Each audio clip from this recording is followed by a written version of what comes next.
وبيسألوني ليه مفيش في حياتي خوف مهما قابلت كتير ظروف وانا قلبي مطمن كده.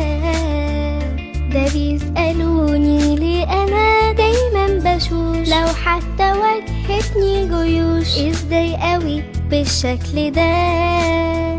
وبيسألوني ليه مفيش في حياتي خوف مهما قابلت كتير ظروف وانا قلبي مطمن كده. ده بيسألوني ليه انا دايما بشوف لو حتى واجهتني جيوش ازاي قوي بالشكل ده. واخاف من ايه والهي ماسكني بايديه ده شايلني جوا عينيه وبحبه ناقشني على كفيه ونسيت بظل الموت وخطر من جنبي يفوت يبعتلي ملاكه الحارس ويحميني بجناحيه ونسيت بظل الموت وخطر من جنبي يفوت يبعتلي ملاكه الحارس ويحميني بجناحيه. فاكر داود لما انتصر على جليات ولا هم خوف ولا احباط علشان ايمانه كان كبير. فاكر كمان لما النيران جوه الاتون حضنت 3 فتية بدون ما تمسهم وكانوا بخير. فاكر داود لما انتصر على جليات ولا هم خوف ولا احباط علشان ايمانه كان كبير. فاكر كمان لما النيران جوه الاتون حضنت 3 فتية بدون ما تمسهم وكانوا بخير.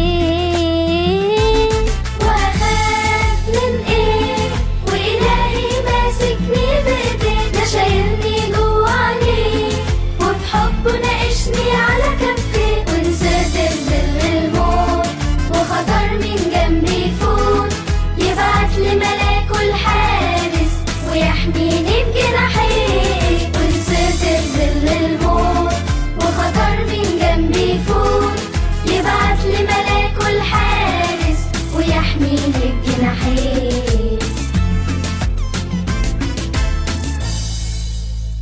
دانيال في جب أسود ما خافش منهم بالعكس صلى جنبهم وسلامه كان جوا عظيم.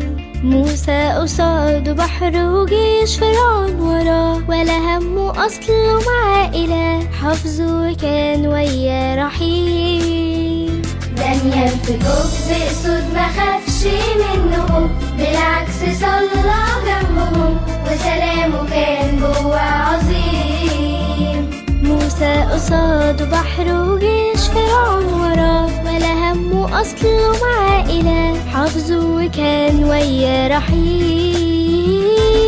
وأخاف من إيه ده شايلني جوا عينيه وأخاف من إيه وإلهي ماسكني بإيديه ده شايلني جوا عينيه وبحبه ناقشني على كفيه ونسيت بظل الموت وخطر من جنبي يفوت يبعتلي ملاكه الحارس ويحميني بجناحيه ونسيت بظل الموت خطر من جنبي يفوت يبعتلي ملاكه الحارس ويحميني بجناحيه. وهخاف من ايه وانت معايا هخاف من ايه. بيسألوني ليه مفيش في حياتي خوف مهما قابلت كتير ظروف وانا قلبي مطمن كده. ده بيسألوني ليه انا دايما بشوف لو حتى واجهتني جيوش ازاي قوي بالشكل ده. وبيسألوني ليه مفيش في حياتي خوف مهما قابلت كتير ظروف وانا قلبي مطمن كده. ده بيسألوني ليه انا دايما بشوف لو حتى واجهتني جيوش